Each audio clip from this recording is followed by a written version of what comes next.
Hello friends, welcome to the Dream Success Academy. मैं अविनाश आप सबका स्वागत करता हूं आज के इस सेशन में। दोस्तों, आज के इस सेशन में हम लोग बीएसएससी यानी बिहार कर्मचारी चयन आयोग इंटर स्तरीय संयुक्त प्रतियोगिता परीक्षा के लिए रुक्मिणी पब्लिकेशन के जो ये वॉल्यूम बुक आया है, ठीक है, इसके क्वेश्चन बैंक जो कि 2011 से 22 तक के एग्जामों के प्रश्न इसमें सम्मिलित किए गए हैं को सॉल्व करेंगे। ठीक है, देखिए इसमें टोटल 12 सेट दिया गया है, जिसमें से हम लोगों ने 1 और 2 जो कि 2011 और 13 में एग्जाम हुआ था, उस दोनों सेटों को कवर कर लिया है। आज हम लोग सेट 3 को कवर करेंगे। ठीक है, यदि आप लोग उस वीडियो को नहीं देखा होगा तो मैं डिस्क्रिप्शन में लिंक दूंगा, या आप प्लेलिस्ट से जाके उस दोनों वीडियो को वॉच कर सकते हैं। और हम लोगों ने अभी तक रुक्मिणी पब्लिकेशन जो प्रैक्टिस सेट है 1 से 4 तक के प्रैक्टिस सेट को भी कवर किया है। उस वीडियो को भी आप जाकर प्लेलिस्ट से देख सकते हैं, ताकि वो आपके एग्जाम में जो हेल्पफुल हो। देखिए दोस्तों, प्रीवियस ईयर जो क्वेश्चन होता है इसके आधार पर आप अपनी तैयारी को और बेहतर कर सकते हैं। तो आप चलिए मेरे साथ सेट लगाइए और देखिए कहाँ से किस टॉपिक से क्वेश्चन आ रहा है। सेट आज का बहुत ज़बरदस्त होने वाला है। तो चलिए स्टार्ट करते हैं आज का सेट नंबर 3। तो दोस्तों देखिए, ये बीएसएससी का जो एग्जाम हुआ था 29 जनवरी 2017 को, उसका प्रश्न पत्र है। ठीक है, तो चलिए देखिए क्वेश्चन नंबर 1 को स्टार्ट करते हैं कि नेशनल हेराल्ड समाचार पत्र किसने प्रारंभ किया था। काफ़ी इंपॉर्टेंट क्वेश्चन है। नेशनल हेराल्ड समाचार पत्र को आपको जवाहरलाल नेहरू ने प्रकाशित किया था। कहाँ से? तो ये इसकी जो स्थापना हुई थी 1938 ईस्वी में लखनऊ से जो है ये पत्रिका का प्रकाशन किया था जवाहरलाल नेहरू ने। ठीक है, चलिए क्वेश्चन नंबर 2 है कि मेगास्थनी चंद्रगुप्त मौर्य के कार्यकाल में क्या था। देखिए यह जो है एक राजदूत था, और यह किसका राजदूत था? तो यह जो है सेल्यूकस निकेटर का राजदूत था। ठीक है, और याद रखिएगा इसकी एक लिखी गई पुस्तिका है जिसका नाम था इंडिका, जिसमें इसने मौर्यकालीन युग का वर्णन किया है। ठीक है, चलिए अगला क्वेश्चन है कि गुरु गोविंद सिंह की शिक्षा कहाँ हुई और उन्होंने पर्शियन कहाँ सीखी थी। देखिए गुरु गोविंद सिंह का शिक्षा जो है यह पटना में हुई थी, और इनका जन्म भी पटना में हुआ था। कब हुआ था? 1666 ईस्वी में। ठीक है, और इन्होंने पर्शियन भी पटना में ही सीखा था। चलिए क्वेश्चन नंबर 4 है कि अमजद अली खान किस यंत्र बजाने के लिए जाने जाते हैं। तो अमजद अली खान का जो है संबंध वो आपको सरोद वादन से। ये क्वेश्चन नंबर 5 है कि अबेकस की खोज किस दौरान हुई थी। तो सबसे पहले तो आप जानिए कि अबेकस क्या है। देखिए अबेकस जो है यह गिनती करने की पहली मशीन थी, जो कि लगभग आपको 300 से 500 ईसा पूर्व में इसकी खोज की गई थी। तो किसके द्वारा? तो यह मिस्र वासियों के द्वारा इसकी खोज की गई थी, यानी ग्रीक सभ्यता काल का यह खोज है। ठीक है, तो अबेकस याद रखिएगा। क्वेश्चन नंबर 6 है कि 18वीं शताब्दी में किस देश ने जर्मनी पर शासन किया। तो 18वीं शताब्दी में ऑस्ट्रिया ने आज जर्मनी पर शासन किया था। भारत के दोनों जैसे कि लोकसभा और राज्यसभा, जो संसद है भारत के, लोकसभा और राज्यसभा में कोरम के लिए सदस्यों का कुल आवश्यक संख्या कितनी होनी चाहिए। ये बहुत फेमस क्वेश्चन है, और ये आपका आंसर 1/10 हो जाएगा। कहने का मतलब कि यदि मान लीजिए कि लोकसभा में 300 सीटें हैं, ठीक है, तो इसका कम से कम आपका 1/10 संख्या होनी चाहिए, मतलब कि 30 सदस्य होने चाहिए मीटिंग होने के लिए।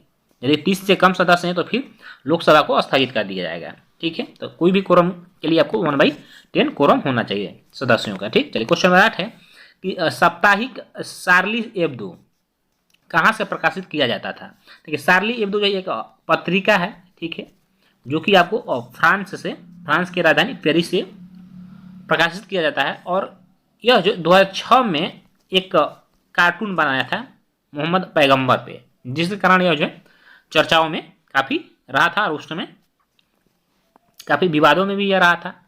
तो याद रखिएगा। क्वेश्चन नंबर 9 है कि H1 और N1 किसके द्वारा होता है। तो देखिए H1N1 जो है यह वायरस यानी विषाणु के द्वारा होता है। एक जाना माना साहित्यिक समारोह कहाँ होता है। तो यह जो है आपको जयपुर में होता है।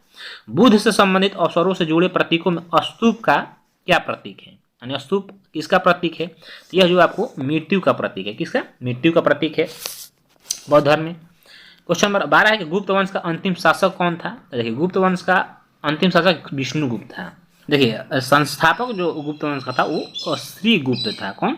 श्रीगुप्त था। ठीक है, देखिए दोस्तों, यदि आप लोग मेरे टेलीग्राम चैनल से यदि नहीं जुड़े हैं तो वहाँ से जरूर जुड़िए, क्योंकि वहाँ पर मैं इंपॉर्टेंट जो करंट अफेयर्स का अपडेट है वो देते रहता हूँ, और आपके एग्जाम से रिलेटेड जो मटेरियल है जो कि काफ़ी वेस्ट है वो वैसे मटेरियल मैं जो टेलीग्राम पे सेंड करते रहता हूँ, तो उससे जो है आपके एग्जाम में काफ़ी हेल्पफुल होगा। तो आप जरूर टेलीग्राम से जुड़े, डिस्क्रिप्शन में लिंक उसका पड़ा होगा। और इस बुक का जो है आपको यदि PDF चाहिए तो आप टेलीग्राम जरूर ज्वाइन करें, ठीक है। चलिए क्वेश्चन नंबर 13 है कि किसने दाऊद, ठीक है, को पटना और हाजीपुर से खदेड़ कर बाहर कर दिया था। तो यह जो है अकबर ने किया था, ठीक है। अकबर के राज दरबार में कितने रत्न रहते थे? आप सभी को पता है कि अकबर के राज दरबार में टोटल 9 रत्न रहते थे, जिसके लिए यह प्रसिद्ध था। चलिए क्वेश्चन नंबर 15 है कि गोवा से पूर्व पुर्तगालियों की भारत में कौन सी राजधानी थी? देखिए, गोवा से पूर्व जो पुर्तगालियों की राजधानी थी भारत में, वो कोचीन था। चूंकि 1498 ईस्वी में वास्को डी गामा सबसे पहले भारत आया था, केरल के कोझिकोड यानी कालीकट बंदरगाह पे, वहीं पे जो है इन्होंने अपनी राजधानी बना ली थी, ठीक है। चलिए क्वेश्चन नंबर 16 है कि बैंगनी प्रकाश के जो लेमडा होता है, लेमडा का परास कितना होता है? तो देखिए, लेमडा का जो प्रकाश होता है वो आपको 380 से 450 एनम होता है, ठीक। चलिए क्वेश्चन नंबर 17 है, एक रोगी के शरीर के अंदर देखने के लिए क्या उपयोग किया जाता है? तो यह जो है प्रकाशीय तंतु, ठीक है, उपयोग किया जाता है। क्वेश्चन नंबर 18 है कि उत्तरी गोलार्ध में सबसे लंबी रात्रि कब होती है? देखिए, उत्तरी गोलार्ध में जो सबसे लंबा जो रात होता है वो 22 दिसंबर को होता है, ठीक है। चलिए क्वेश्चन नंबर 19 है कि दो बिंदुओं के आवेश के मध्य बल और उनके माध्य की दूरी के बीच क्या रिश्ता है? तो जो रिश्ता होता है आपको F/1/r² होता है, ठीक है। चलिए क्वेश्चन नंबर 20 है कि चंपारण सत्याग्रह का आरंभ कब हुआ था? देखिए, चंपारण सत्याग्रह आप सभी को पता होगा सन 1917 ईस्वी महात्मा गांधी के द्वारा यह शुरू किया गया आंदोलन था, जो कि नील की जो तीन कठिया व्यवस्था, जिसमें कि मजदूरों के 20 कट्ठा में 1/3 यानी 3 कट्ठा नील की खेती करना अनिवार्य कर दिया गया था, और उसको उस अनुरूप मुआवजा भी नहीं दिया जाता था सर अंग्रेजों के द्वारा, जिससे कि किसान काफ़ी प्रभावित थे उस व्यवस्था से। इसके बाद राजकुमार शुक्ल जो कि 1916 ईस्वी में लखनऊ के अधिवेशन जो होता है वहाँ पे जाके महात्मा गांधी से मिलते हैं, और उन्होंने महात्मा गांधी को बिहार में आकर किसान की जो दशा थी उससे के बारे में बताते हैं, और महात्मा गांधी सन 1917 ईस्वी में आते हैं और वहाँ पे चंपारण सत्याग्रह होता है, ठीक है। चलिए क्वेश्चन नंबर 21 है, उत्तर प्रदेश का राजकीय फूल क्या है? उत्तर प्रदेश का राजकीय फूल आपको बता दूं, यह पलाश है। बिहार का क्या है? गेंदा का फूल है। और अपने देश का क्या है? वह कमल है, ठीक। यहाँ पर उत्तर प्रदेश का पूछ रहा है, इसलिए आप ऑप्शन नंबर बी लगाइएगा। देखिए क्वेश्चन नंबर 22, 583 का 293 से संबंध वही 488 का, यानी को बताना है, ये रीजनिंग का क्वेश्चन है, ठीक है। देखिए कुछ नहीं करना है, थोड़ा सा आप दिमाग लगाइए तो बन जाएगा। देखिए 583 का 293 से क्या संबंध है? तो यदि हम देखिए 5, 8 और 3 को जोड़ देंगे तो कितना होगा? 16 हो रहा। अब देखिए 2, 9 और 3 को यदि जोड़ देंगे तो कितना होगा? 14 हो जाएगा। यदि दोनों को घटाएंगे तो कितना अंतर आएगा? 2 अंतर आ रहा है। अब वहीं हमें देखना है कि 488 में हम क्या ऐसा जोड़ें कि उसका अंतर 2 हो। तो ऑप्शन से उठा लीजिए डायरेक्ट 378 को उठाएंगे तो कितना हो जाएगा? 18 हो जा रहा है। और यदि 4, 8, 8 को जोड़ेंगे कितना हो जाएगा? 20 हो जाएगा। इन दोनों का अंतर कितना? 2 हो गया, यानी कि सेम जो है संबंध इसमें है। तो ऑप्शन नंबर आपका क्या हो जाएगा? ऑप्शन नंबर आपका बी सही हो जाएगा, ठीक। चलिए क्वेश्चन नंबर 23 है कि भारत में प्रथम ऊनी कपड़ों की मिल कहाँ खोली गई थी? तो देखिए यह जो है कानपुर में खोला गया था, ठीक। इसकी कब स्थापना किया गया था? तो देखिए 1854 ईस्वी में जो है कानपुर में प्रथम ऊनी कपड़े मिल का स्थापना किया गया था, ठीक। चलिए क्वेश्चन नंबर 24 है कि प्राकृतिक रेशम की कितनी मुख्य किस्में होती हैं? तो प्राकृतिक जो रबर होता है रेशम, इसके टोटल 4 जो है किस्में होती हैं। क्वेश्चन नंबर 25 है कि जालियांवाला बाग कहाँ पर स्थित है? आप सभी को पता होगा सन 1919 ईस्वी में बहुत ही भयानक यहाँ पर घटना घटित हुआ था। यह अमृतसर में स्थित है, ठीक है। क्वेश्चन नंबर 26 है कि तमिलनाडु में पाई जाने वाली मुख्य जनजाति कौन सी है? तो देखिए इसमें जो इरूला है ना, यह तमिलनाडु के जनजातीय समुदाय है। जारवा जनजाति इंपॉर्टेंट है, कहाँ पर पाई जाती है? तो जारवा जनजाति जो है आपको अंडमान निकोबार द्वीप समूह में पाई जाती है, और यह जो है एक बहुत ही पुरानी जनजाति है, जो कि इसका माना जाता है कि उद्गम स्थल जो है आपको साउथ अफ्रीका है, यानी अफ्रीका से ये जातियाँ आई थी, ठीक है। चलिए सेंटेलिज याद रखिएगा, एक सेंटेलिज जनजाति जो भी वो भी जो है आपको अंडमान से, ठीक है। चलिए क्वेश्चन नंबर 28 है कि भारत की सर्वप्रथम वन्य जीव संरक्षण परियोजना का नाम क्या था? तो यह जो है आपको हंगुल परियोजना था, ठीक है। चलिए नेक्स्ट क्वेश्चन है कि नीति आयोग का प्रारंभ कब हुआ था। Very very important question. तो यह जो है आपको जनवरी 2015 में नीति आयोग का स्थापना हुआ था। इससे पहले जो है आपको क्या था, नीति आयोग से पहले योजना आयोग कार्य करती थी, ठीक है, जिसकी स्थापना आपको 15 मार्च लिख लीजिए, 15 मार्च 1950 ईस्वी को, ठीक। अब इसको भंग कर दिया गया चूँकि 2015 में, और इसके जगह नीति आयोग को स्थापित किया गया, ठीक है, जो कि देश के नीति संबंधित योजनाओं को बनाती है।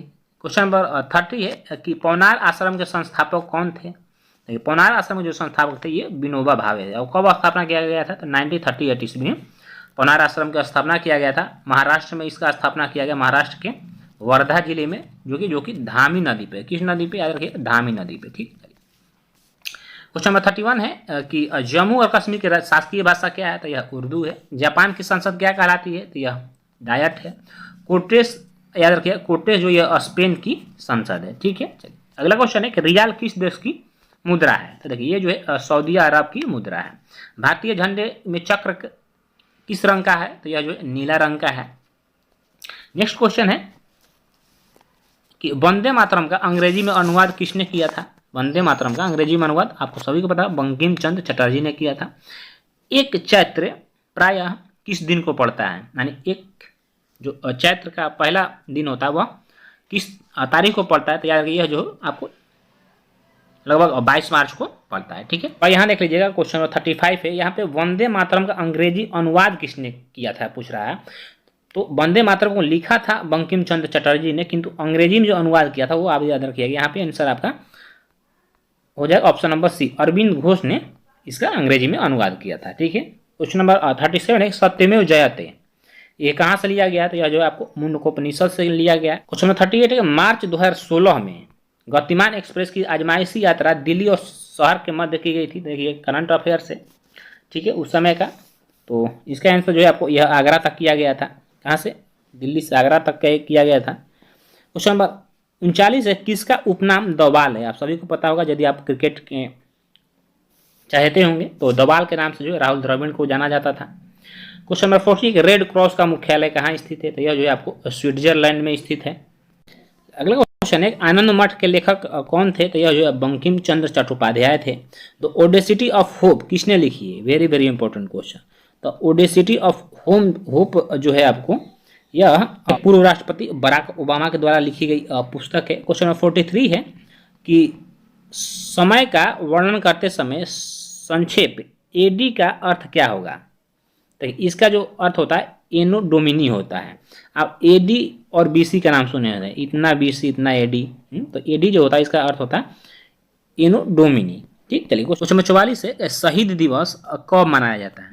तो देखिए ये क्वेश्चन जो है काफ़ी आपको यहाँ समझने वाली चीज़ है। देखिए वैसे तो देश में शहीद दिवस जो है लगभग 7 अलग अलग दिनों में मनाया जाता है, यानी 7 प्रकार के शहीद दिवस मनाए जाते हैं, किंतु जो मोस्ट इम्पोर्टेंट जो है वो 2 हैं। कौन कौन, एक 30 जनवरी है और एक 23 मार्च है, ठीक है। तो इसमें देखिए क्या दिया ऑप्शन में आपका 30 जनवरी दिया था। ऑप्शन आपको लगाना है 30 जनवरी। 30 जनवरी को चूंकि महात्मा गांधी का पुण्यतिथि है, इसलिए शहीद दिवस के रूप में हम 30 जनवरी को सेलिब्रेट करते हैं। ठीक, अब 23 मार्च, चूंकि 23 मार्च को भगत सिंह, राजगुरु और सुखदेव को फांसी हुआ था, इसलिए हम 23 मार्च को भी शहीद दिवस के रूप में मनाते हैं, ठीक है। तो इस तरह से आप याद रखिएगा ये दोनों डेटों को, जो आपको ऑप्शन में आए वो मान लगाइएगा। तो इसमें 30 जनवरी दिया है, इसलिए आपका आंसर 3 सी होगा, ठीक। चलिए क्वेश्चन 45 है कि अपने मोबाइल फ़ोन के ना पहुंच पाने यानी एक्सेस होने का जो डर होता है उसको क्या कहा जाता है। तो उसको देखिएगा नोमोफोबिया, उसको नोमोफोबिया कहा जाता है, ठीक है। क्वेश्चन नंबर 46 है, सत्यजीत रे द्वारा निर्देशित सर्वप्रथम चलचित्र क्या था।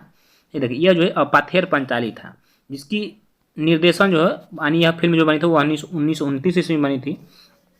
और इस फिल्म की जो शूटिंग हुई थी आपको बता दूँ 2.5 साल तक चला था। कितने, 2.5 साल तक चला था, ठीक है।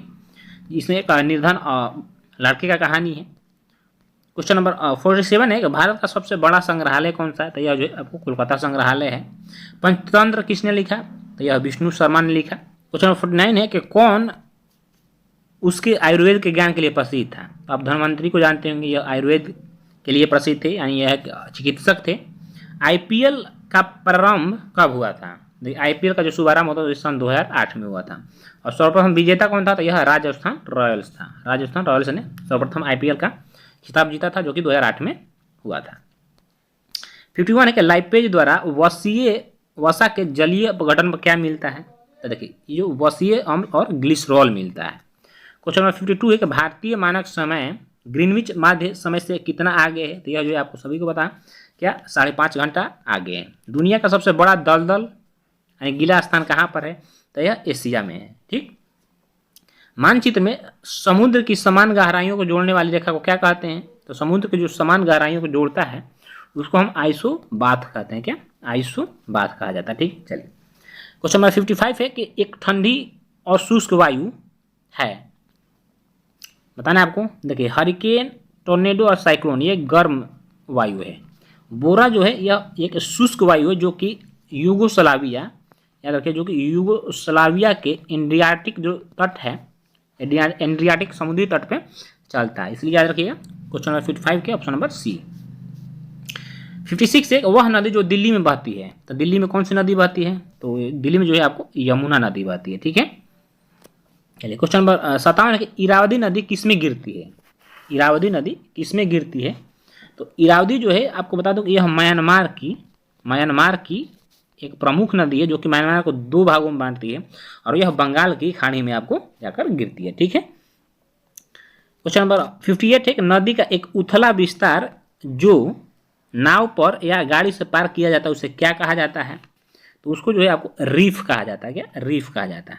दुनिया का सबसे बड़ा द्वीप कौन सा है? तो यह ग्रीनलैंड है, जिसमें कि आपको बता दूं कि यह डेनमार्क का इस पे अधिकार है। ठीक है, चूंकि ऐसे यदि इसका हम फिजिकल ज्योग्राफी देखें तो फिजिकल के अनुसार यह जो है उत्तरी अमेरिका में पड़ता है, जबकि डेनमार्क जो है यूरोप की एक कंट्री है। ठीक है, कुछ नंबर 60 है कि वह एक संग्रहित फल बताना है आपको।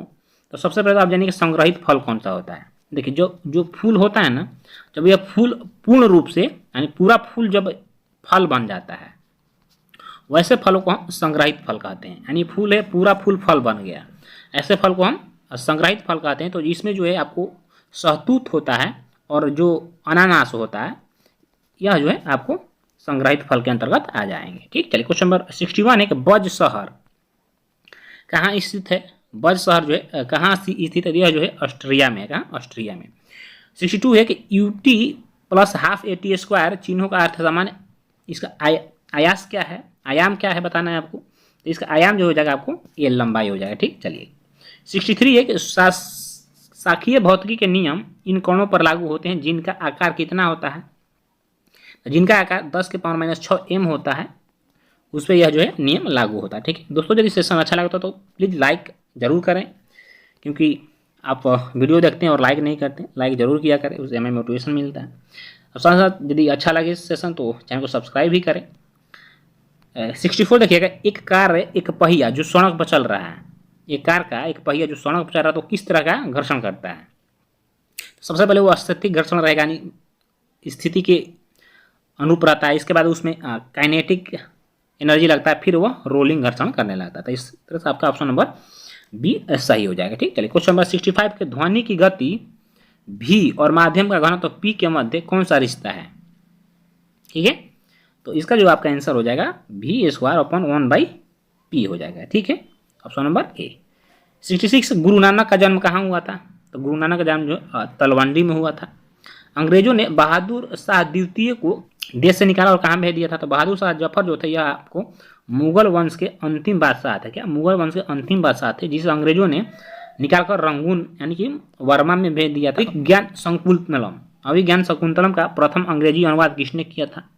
तो ये जो जॉन निकोलस ने किया था। किसने? जॉन निकोलस ने। ठीक, क्वेश्चन नंबर 69 एक अंग्रेजों के भारत राज्यकाल में आखिर से एक पूर्व वायसराय कौन थे? देखिए आखिरी जो वायसराय थे लॉर्ड माउंटबेटन थे। इनसे पूर्व कौन थे? तो इनसे पूर्व जो आपको लॉर्ड वेवल थे। क्वेश्चन नंबर 70 है कि एक लौह चुंबकीय पदार्थ के लिए उसकी चुंबकीय जो सुग्राह्यता है के लिए क्या सत्य है? जो चुंबकीय सुग्राह्यता होता है वह अधिक होता है। ठीक, क्वेश्चन नंबर 71 है कि जब प्रकाश दूसरे माध्यम के अंदर जाता है, जब प्रकाश एक माध्यम से दूसरे माध्यम के अंदर जाता है तो क्या होता है? यानी उसके किस चीज़ में परिवर्तन होगा? देखिए उसकी आवृत्ति में कोई परिवर्तन नहीं होता है।